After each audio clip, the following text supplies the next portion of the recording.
Aujourd'hui, j'ai pris le petit déjeuner avec mes potes, donc on partage.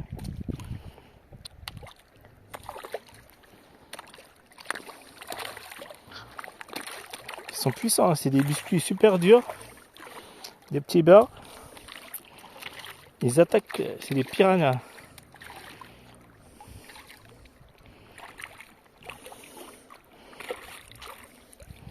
Allez, j'en mets un autre.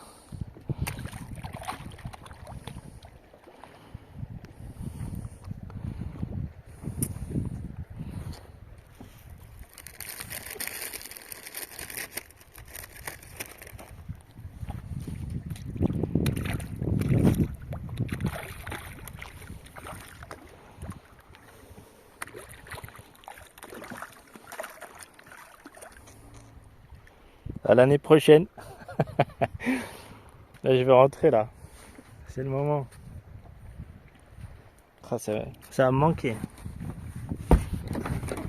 Qu'est-ce qu'on fout à Paris? Franchement. Euh, Aujourd'hui, on est le 15. Le 15 et le 13, en fait, avant-hier, j'ai plongé. Je suis parti faire un peu de chasse sous-marine. Là-bas, en fait. Au bout, à droite. Je suis parti avec mon annexe, mon petit Zodiac. Je suis parti assez loin.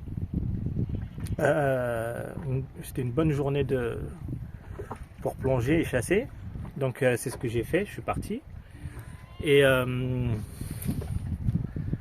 fait, il s'est passé un truc, une dinguerie. C'est que le vent, il s'est levé très violemment. Moi, j'ai décidé de rentrer parce que je me suis dit, le voilier, il est ici, là. Il est au milieu de l'eau. On ne sait jamais si ça dérape, l'ancre, parce que je suis ancré. Donc si ça dérape, je me suis dit, bon, bah, j'y retourne. Je rentre au bout de 2 heures de plongée. Je me suis dit, je rentre. D'habitude, je reste beaucoup plus longtemps, mais là, voilà. Donc en revenant, en partant du spot où j'ai plongé, mon moteur, il a calé. Il a calé. Moi, bêtement, je me suis dit, il va redémarrer rapidement. Donc j'ai tiré sur le lanceur plusieurs fois. Et entre-temps, il y avait beaucoup de courant et de vent. Donc j'ai dérivé vers la Turquie. Donc quand je dis dérivé, j'étais à très rapidement 10, 20, 30 mètres. Et j'ai vu qu'il ne redémarrait pas, que les rames de toute façon, elles n'étaient pas adaptées à cette annexe. Donc je ne pouvais pas ramer vraiment efficacement. Donc j'ai essayé quand même, mais bon, j'ai pas réussi. J'avais attaché ça avec une petite corde, mais c'était pas efficace. Le courant était trop fort et le vent aussi. Donc ce que j'ai fait, c'est qu'au bout d'un moment, j'ai vu que j'étais à 50 mètres et ça dérivait assez vite. Moi, j'ai plongé, j'ai mis mes palmes, mon masque, j'ai plongé et puis j'ai essayé de tirer l'annexe vers la terre. Donc je dérivais tout droit par là-bas. J'ai essayé de revenir vers la terre en nageant avec l'annexe, en la tirant. Mais le problème, c'est que c'était vraiment trop puissant. Donc j'ai pas réussi. Au bout d'un moment, j'étais trop fatigué, vraiment beaucoup trop fatigué. Je voyais que je faisais du surplace parce que tout ce que je gagnais, je le reperdais avec la dérive. Donc ce qui s'est passé, c'est que bon, j'ai abandonné mon annexe. Je l'ai laissé. Je me suis dit, bon, je vais aller au voilier vite fait, le plus rapidement possible. Et puis, je vais aller la chercher. Donc, ce que j'ai fait, c'est que je suis arrivé là-bas. J'ai monté cette montagne pour arriver là et nager le reste jusqu'au voilier et puis repartir. Donc, ce que j'ai fait le plus vite possible parce que j'étais vraiment très fatigué. Et bon, sur les rochers, j'étais pieds nus. J'étais pieds nus. Donc, j'ai pris plein d'épines. J'ai vraiment beaucoup d'épines dans les pieds. Mais je les sentais même pas quasiment. Je me dépêchais, j'avais peur de perdre mon annexe. J'ai vu que le voilier il était toujours à sa place, qu'il n'avait pas dérivé. J'étais content déjà d'un côté. J'ai démarré rapidement, j'ai levé l'ancre et je suis parti le chercher au large. Donc j'ai tourné pendant 2 heures. 2 heures avant le coucher du soleil. Et j'ai rien vu. J'ai pas trouvé. C'était phénoménal. Mais comme j'ai mis du temps à marcher toute la montagne, et à arriver au voilier. On va dire que même sur la côte, j'ai appelé mon voisin qui est venu me chercher en annexe, il m'a tiré avec une corde. Comme ça, j'avais vraiment du mal parce que j'étais complètement cuit, mort.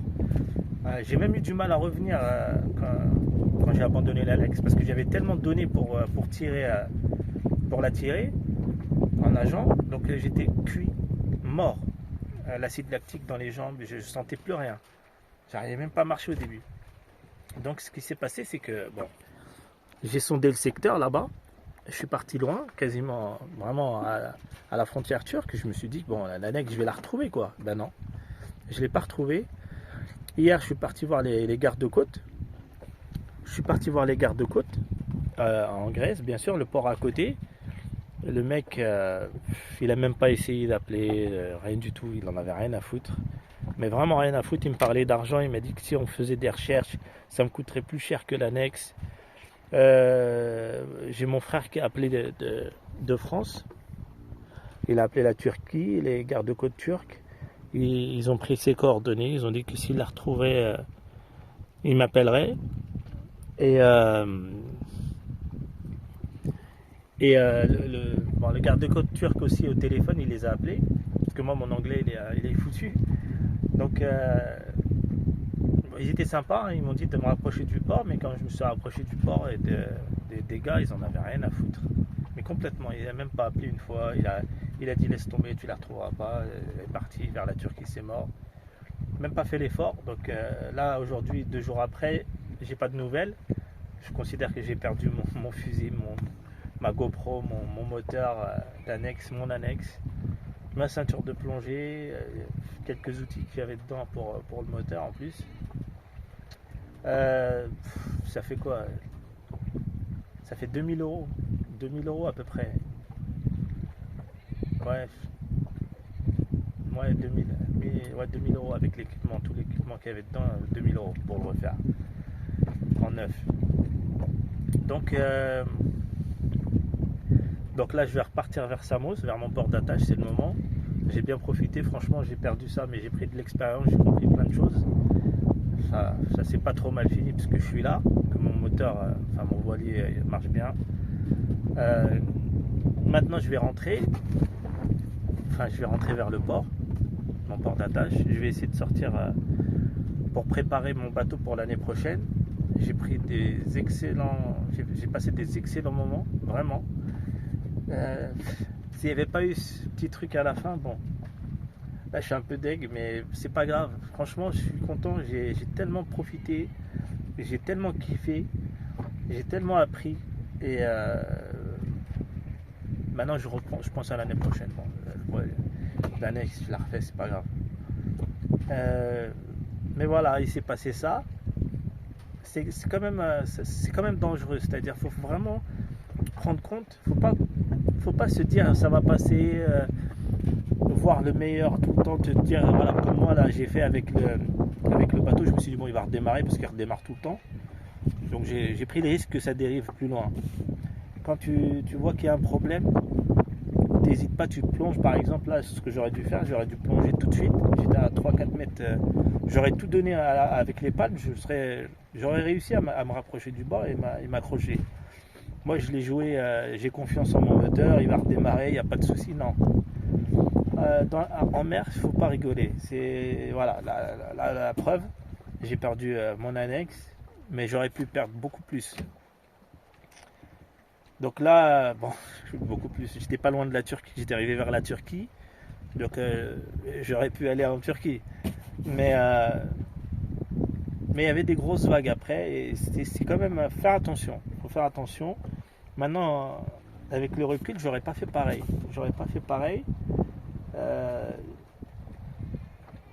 J'aurais fait comme j'ai dit, j'aurais plongé tout de suite, m'accrocher. D'ailleurs, les rames, j'aurais dû les acheter tout de suite quand j'ai vu qu'elles n'étaient pas adaptées à cette annexe. J'aurais dû tout de suite en acheter ou les modifier vraiment. Il y avait moyen en les perçant.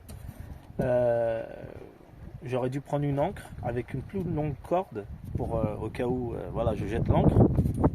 Déjà, même, il se serait accroché au fond. Et s'il ne s'accroche pas au fond, il aurait dérivé très lentement. même à la limite, un petit seau, tu l'accroches avec une corde, comme ça avec l'eau, il va dériver très très lentement. Donc voilà, c'est une sorte d'encre flottante, on appelle ça. Donc là, j'aurais peut-être eu de la chance, je l'aurais peut-être retrouvé. J'aurais laissé mes coordonnées aussi dans l'annexe pour qu'on me rappelle. Moi, j'ai rien fait de tout ça, mais maintenant, bon, je sais comment faire. Bref, là, je suis au paradis. J'ai profité, vraiment. Je vais repartir. La mer, elle est très calme. Il n'y a pas beaucoup de vent. Je vais démarrer maintenant parce que quand il n'y a pas beaucoup de vent comme ça, bon, c'est au moteur ou alors très doucement, rentrer très doucement. C'est très agréable, hein, mais bon. Voilà, je vais essayer de pêcher un gros poisson avec la canne à pêche. Ça sauverait le final, on va dire. Bon, bah voilà, c'était juste pour donner une petite leçon. Et ce qui m'est arrivé en fait. Ce qui m'est arrivé avec ça, peut-être parce que je sais que je suis beaucoup YouTube, beaucoup de chaînes. Et le partage, c'est très important en fait. J'ai tellement appris parce que je suis un nouveau navigateur et là je navigue en solo en plus dès le départ. J'ai navigué en solo tout de suite. J'avais quelqu'un avec moi pour préparer le bateau, mais c'est tout. Et puis quand je suis sorti, tout seul. Donc, et franchement, j'avais très peur. Je pensais avoir fait une connerie. Donc naviguer en solitaire comme ça, mais j'ai vu que c'était vraiment faisable si tu fais attention, si tu fais, c'est faisable. Si tu apprends bien, si t'es pas, voilà, si t'es concentré, ça va. Et puis voilà, bon j'ai kiffé, j'ai appris beaucoup, et puis là je vais rentrer.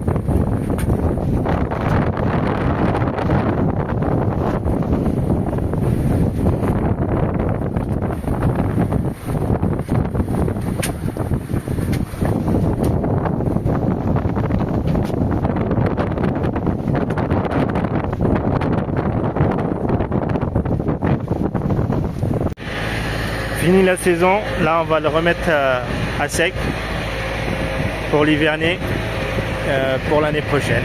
On va tout nettoyer, tout ranger, il va se reposer et moi aussi et voilà. Donc la remorque et ils vont le ramener là-bas.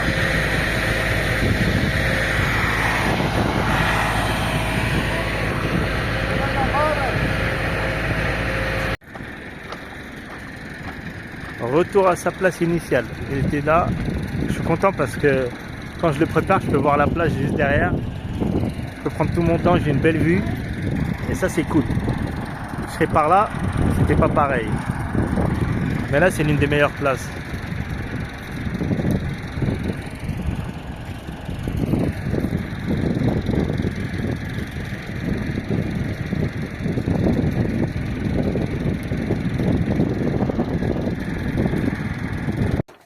Fais pas le timide, abonne-toi, like et partage les vidéos.